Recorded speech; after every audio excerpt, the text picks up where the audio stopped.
നീ ഫോണൊന്ന് നിരഞ്ജന് കൊടുത്തേ. അദ്ദേഹം ഇവിടെ ഇല്ലല്ലോ അമ്മേ, ഇതുവരെ എത്തിയിട്ടില്ല. നേരെ ഒരുപാടായല്ലോ, എത്തേണ്ട സമയം കഴിഞ്ഞല്ലോ. ക്ലിനിക്കിൽ നിന്ന് ഇറങ്ങിയ വേറെ എവിടെയെങ്കിലും പോകുമെന്ന് പറഞ്ഞോ അവൻ?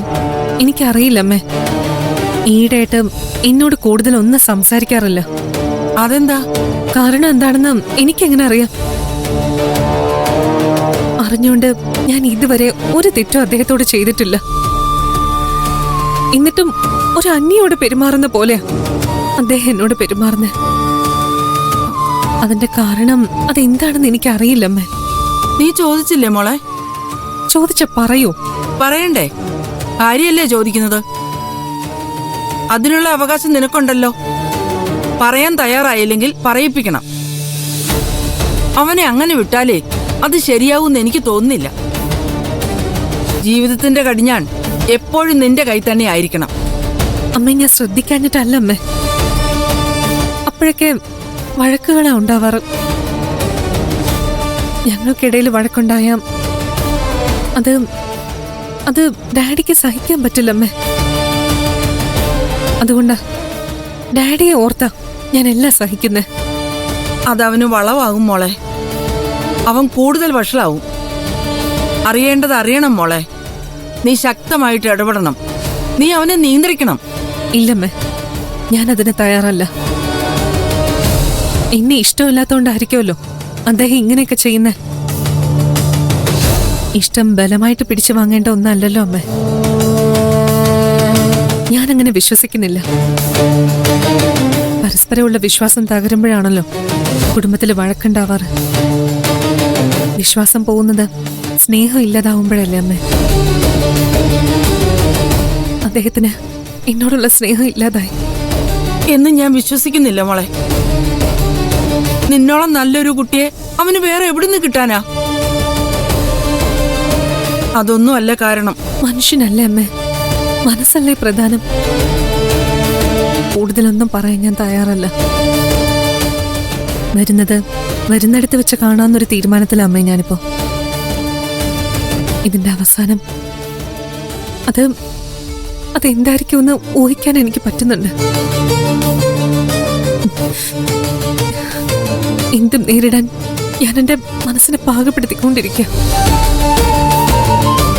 നമ്മൾ എങ്ങനെയൊക്കെ ശ്രമിച്ചാലും വിധി പോലെയല്ലേ വരൂ. വിധി എന്നോട് കരുണ കാണിക്കുന്നുണ്ടെങ്കിൽ കാണിക്കട്ടെ അമ്മേ. ഞാനെല്ലാം ദൈവത്തിന് വിടുക.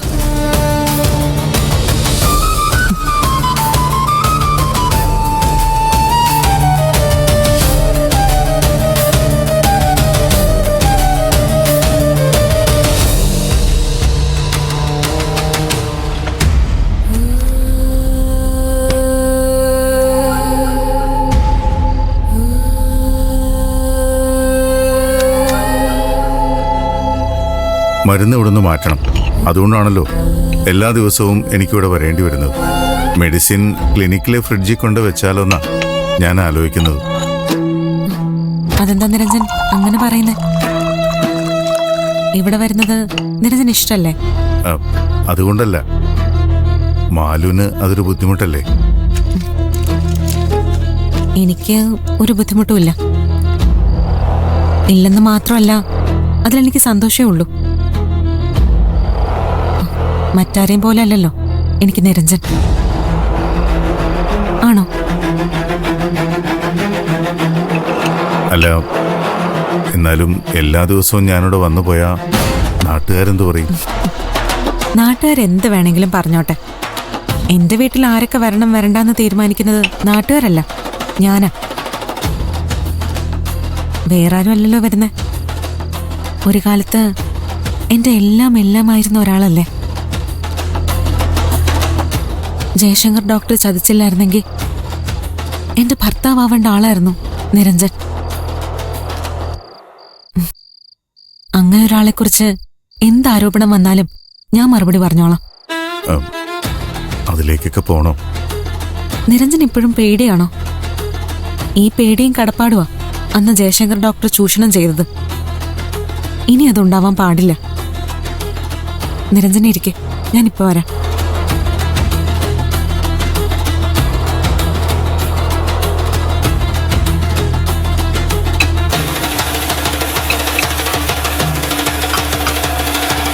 ഇതെന്താ ഇത്? കുറച്ച് വൈന. ഇടയ്ക്ക് ഞാനിത് കഴിക്കാറുണ്ട്. അയ്യോ, എനിക്ക് വേണ്ട. അങ്ങനെ പറയല്ലേ, കുറച്ചാവാം. വേറെ ആരും അല്ലല്ലോ തരുന്നത്, ഞാനല്ലേ.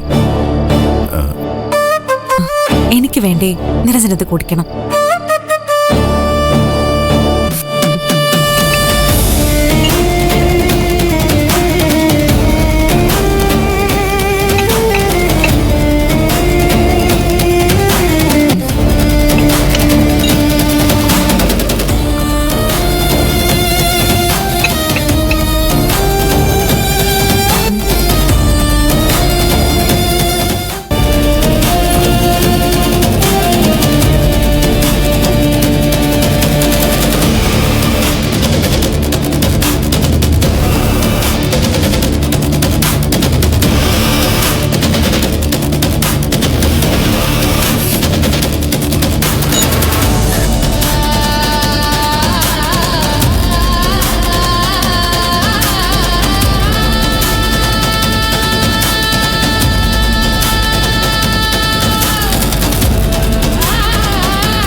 ഇങ്ങതാ, തൽക്കാലം ഫോൺ അറ്റൻഡ് ചെയ്യണ്ട.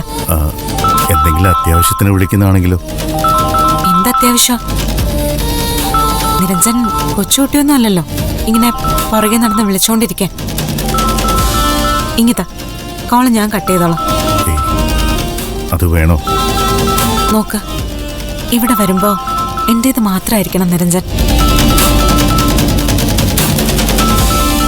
അവൾക്ക് ഇഷ്ടം പോലെ സമയം വേറെ കിട്ടുന്നുണ്ടല്ലോ, സ്നേഹിക്കാനും ശാസിക്കാനും വഴക്കിടാനും ഒക്കെ. എനിക്കാകെ കിട്ടുന്നത് ഈ വളരെ കുറച്ച് സമയം മാത്രം. അതെനിക്ക് മാത്രമായിട്ട് വേണം, പ്ലീസ്.